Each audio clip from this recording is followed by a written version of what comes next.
남대문중학교 학부모님 안녕하십니까? 2021학년도 2학기 남대문중학교 학부모 연수 아동학대 예방 연수를 시작하도록 하겠습니다. 연수 순서는 다음과 같습니다. 첫 번째로 아동학대란 무엇인지 알아보도록 하겠습니다. 두 번째로 아동학대는 처벌이 되는 범죄라는 것을 알아보도록 하겠습니다. 세 번째로 아동학대 가해자 유형을 알아보겠습니다. 네 번째로 아동학대 발견 시 버려야 할 편견에 대해 알아보도록 하겠습니다. 마지막으로 아동학대 신고 방법에 대해 알아보겠습니다. 아동학대란 보호자를 포함한 성인이 18세 미만인 아동의 건강 또는 복지를 해치거나 정상적 발달을 저해하는 신체적, 정신적, 성적 폭력을 저지르거나 유기, 방임하는 행동을 말합니다.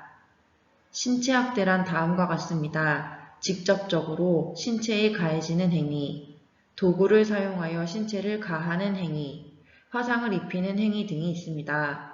성학대는 다음과 같습니다. 성인의 성적 충족을 목적으로 아동에게 행하는 모든 성적 행위, 아동에게 성적 노출을 하거나 아동을 성적으로 추행하는 행위, 성매매를 시키거나 매개하는 행위 등입니다.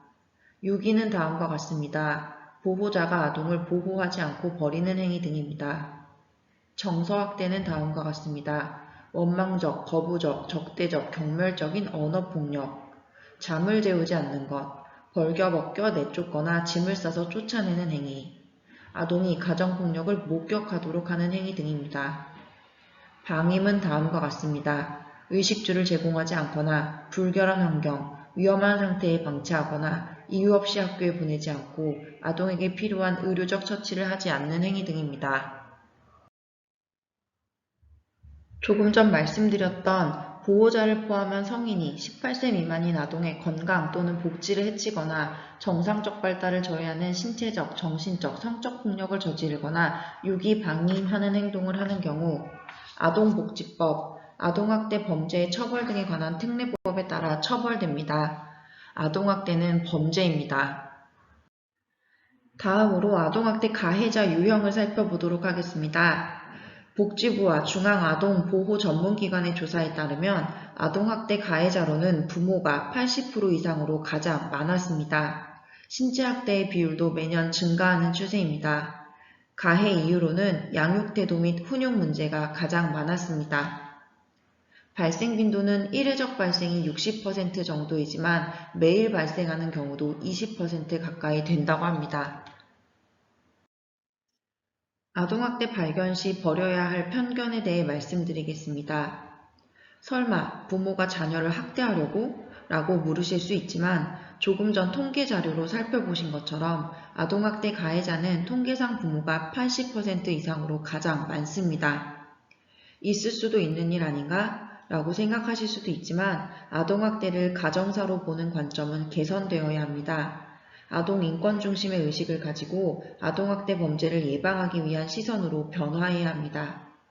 왜 아이가 말을 안 하지? 라고 생각하실 수도 있는데요. 아동학대가 만성화되면 무력감과 좌절감을 겪으며 학대 행위자에 대한 공포심을 갖게 됩니다. 아동학대 피해를 경험한 아동이 가족에 의한 피해 사실을 말하기란 쉽지 않습니다. 이 정도가 아동학대? 라고 질문하실 수도 있는데요. 아동학대의 정도가 강하든 약하든 어떤 경우라도 아동학대의 경험은 성장 과정에 있는 아동에게 부정적 영향을 미칠 수 있다는 것을 알아야 합니다. 내가 꼭 신고해야 해? 라고 물으실 수도 있는데요. 아동학대는 보호관계에 있는 사람으로부터 당하는 경우가 많기 때문에 이를 인지한 사람의 신고가 가장 효과적입니다. 신고할 수 있는 사람이 정해져 있는 것도 아니고 발견한 사람은 누구나 신고할 수 있습니다. 예전엔 사랑의 매라는 표현을 많이들 쓰셨는데요. 아동의 행동은 매로는 고칠 수 없으며 어떤 이유로도 아동 대상 폭력은 정당화될 수 없다는 것을 알아야 합니다. 다음으로 아동학대 신고 방법을 알아보겠습니다. 언제 신고할까요? 아동학대 범죄를 알게 된 경우나 의심이 되는 경우, 아동의 울음소리, 비명, 신음소리가 계속되는 경우, 아동의 상처에 대한 보호자의 설명이 모순되는 경우, 계절에 맞지 않거나 깨끗하지 않은 옷을 계속 입고 다니는 경우 신고하시면 됩니다. 무엇을 신고할까요? 신고자의 이름, 연락처, 아동의 이름, 성별, 나이, 주소, 학대 행위로 의심되는 사람의 이름, 성별, 나이, 주소, 아동이 위험에 처해 있거나 학대를 받고 있다고 믿는 경우 신고하시면 됩니다. 의문이 생기는 경우가 하나 있죠. 아동이나 학대 행위로 의심되는 사람이 이름이나 주소 같은 것을 저희가 다 알고 있지 않은 경우가 많잖아요. 그런 경우에도 신고가 가능하다고 하니 적극적으로 신고해 주시면 좋을 것 같습니다. 그럼 어디에 신고를 해야 할까요? 국번 없이 112를 누르시면 됩니다. 전화나 문자 모두 가능합니다. 만약 전화 신고가 망설여지시는 경우에는 앱으로도 신고가 가능합니다. 아동학대를 신고할 수 있는 어플의 이름은 아이지킴콜 112입니다.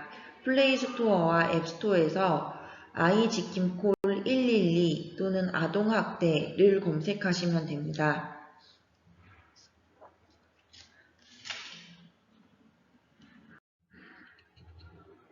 아동학대 신고를 하시면서 불안하신 분이 계실 수도 있는데요. 아동학대 신고자는 안전하게 보호됩니다. 여러분의 신고가 아동을 더 이상 아동학대에 노출시키지 않고 안전한 곳에서 성장하게 도울 수 있습니다.